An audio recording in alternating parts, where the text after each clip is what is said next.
Selanjutnya salam niku biya Waalaikumsalam. Kiban mesti tanya galak ku urang biya. Tapi hana galak ke tanya.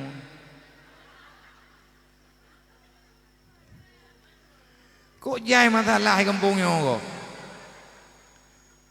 Kiban mesti tanya biya kan galak de ku urang tapi urangnya galak ke tanya. Kiban cara biya iji kan iji bugalak ke tanya kiban cara. Kiban cara ada pegawai biya. Pokoknya bergalak ya biar kita jera.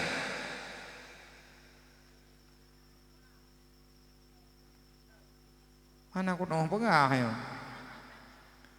Nyawa inang tayang bawa agam le. Hom thon tayang. Hai mutua gekun leurun tuha jamun ngabek susah tarudip. Nyo karena mono pertanyaan hana ku jawab ngayat hana ku jawab ngahadi. Sebab yang tegedi ku jawab yang hitung dengar sih. Gepegah leurun Tuhan menyejih anak beruk-beruk ada berangkaban tagutu iwo lampaya menyejih anak gajah ada berangkaban tapapa iwo larimba menyejih ata gedanyong ada berangkaban tatulak tapegah hana tagala kehendak Allah Ta'ala lang bumo cerah itu biat ia dua lang lumung tanyo ideka. Tunggu saja kapan Allah berkehendak. Menye tekedi tanyo galak dadat ke jing hai tem ngangenyo. Nyan bek dapat salah haji.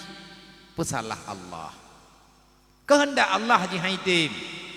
Menye tanyo perle jihnya bergalak ke tanyo, tanyo peh mengan dengan Allah le. Ba Allah dia pegah.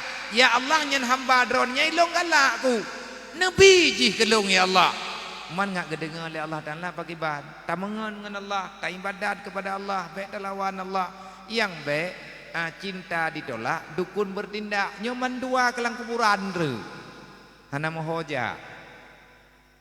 Nyan geken kekanak-kanakan.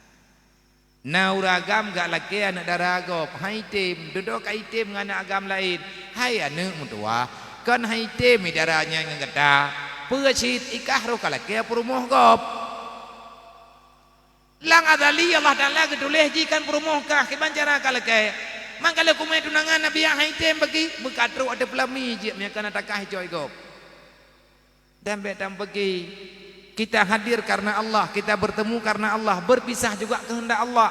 Kenapa kita bersekutu dengan sesuatu yang tidak disetujui oleh Allah? Nyan minta-minta masalah, minta-minta biasa mendem.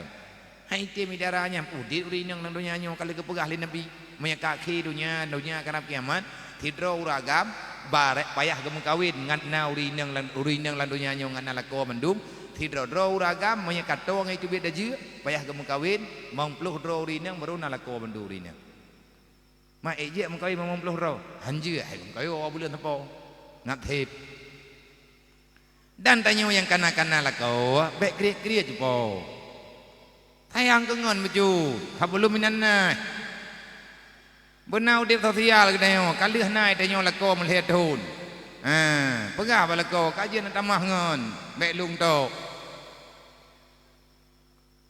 baik kriat, nyokan nak lakau taboh nak terhom thombi, kan tajuk kedih kan, dan menyata kedina uri yang lain kagum kawin ngelakau ram benak kun, cok lakau gop, lakau draw iji, tabat hidra uragam je menikah buat draw uragam, menyata taboh baru promo, leboh terupoi lakaunya, dari draw uragam bet tanah karat, aku tanggung jawab tilung. Nah pikir-pikir tilai artinya menyengan mentamah urang saja berarti mentamah tanggung jawab tanggung jawab dengan Allah silahkan tapi memang mentamah dosa dengan Allah dengan sidrawanya lebih dari cukup insyaallah jepo kan kodron hang kawin lain yang dong cara na doa balung piah nak wabi